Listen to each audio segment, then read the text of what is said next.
Hey, what's up guys? I'm C Love. My mom's birthday is coming up pretty soon and she shared a link for a bluebird house that she wants. Now, I wasn't real excited about making another birdhouse and video, but after I made a total of 7 of these gems out of aromatic cedar, they were just too awesome to not share. It's hard to believe that some of these were made from lumber that I rescued from my scrap and firewood pile. I know my mom's going to be super thrilled, and so is her friend Miss Lynn, because she gets one for her birthday too. In this video, I'll show you how to make a bluebird house along with some things that I learned during the build, and a couple things not to do. I don't like to take up much of your time, so come on, let's take a look. You can see right off the bat that one of the sides opens for easy cleaning if needed. I'll get started quickly reading over the article that she sent, making sure to skip over some of the most important details. Then, I'll use my very finest log first, because I know exactly what I'm doing already, and there's no way I'm going to make a mistake.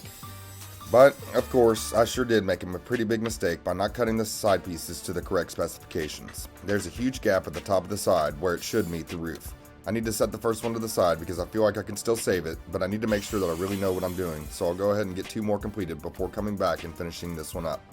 After I've got the first 3 done, I'm feeling a little bit ambitious, so I'll go ahead and make the cuts to make 4 additional birdhouses. I think it was sometime around this point that I decided I better make a YouTube video for these very unique pieces. After all the cuts were done, I ended up with about 1 kilogram of sawdust and shavings. As you can imagine, each house had its own amount of tweaking to get the door to open properly.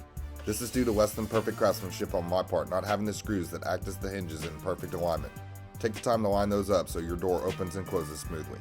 That was a picture of all the pieces once I finally got done making all the cuts for the last 4 houses. I'm going to be honest, I didn't even write down and don't remember the dimensions for any of these. This was just a limited run of 7, so they are all totally different. I'm going to go ahead and keep putting these together here while I'll show you how I would cut my pieces to build this birdhouse if I was using a cedar fence picket, just for example. I think that will put things on a level playing field for everyone, and you guys should be able to understand that. And don't worry, I'll make that bigger for you shortly so it's easier to see. My drawing starts with a cedar fence picket that measures 5 1/4 inches wide by 1/2 inch thick. Cut the front piece first, making sure to put a 12-degree angle on the top edge going from the front to the back. This will allow the roof to sit flush with the front face.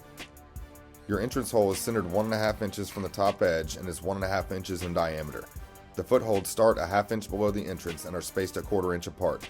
If you are using live edge lumber like I am, make sure to take the orientation of your boards into account before making your cuts so that you have the proper side of the house facing out once it is assembled. The sides will be 10 1/2 inches at the shortest with a 12-degree cut towards the back, allowing them to sit parallel to the roof. At the back side, these should be close to 11 1/2 inches tall.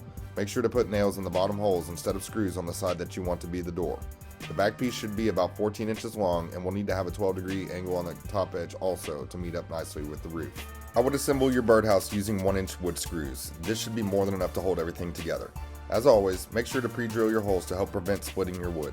The roof needs to be, at a minimum, 6 1/2 inches by 6 1/2 inches. The article I read suggested a roof that is 10 by 10, but I personally think that is a little bit excessive for such a small birdhouse. I'm starting to like the way this house is coming together, and pretty soon all that will be left is attaching the roof. After that is done, I'll show you what the last 4 look like. These turned out much better than I expected, and I hope to make several people very happy with their new gifts. This video is getting close to the end, but I want to take the time to thank you guys for your tremendous support. I never thought I would make it this far on my YouTube journey, but you guys continuously and constantly encourage me to keep posting more and better things, so I'm trying my best. I'll keep posting new and interesting stuff about once a month as often as I can. Stay tuned, more great stuff is on the way.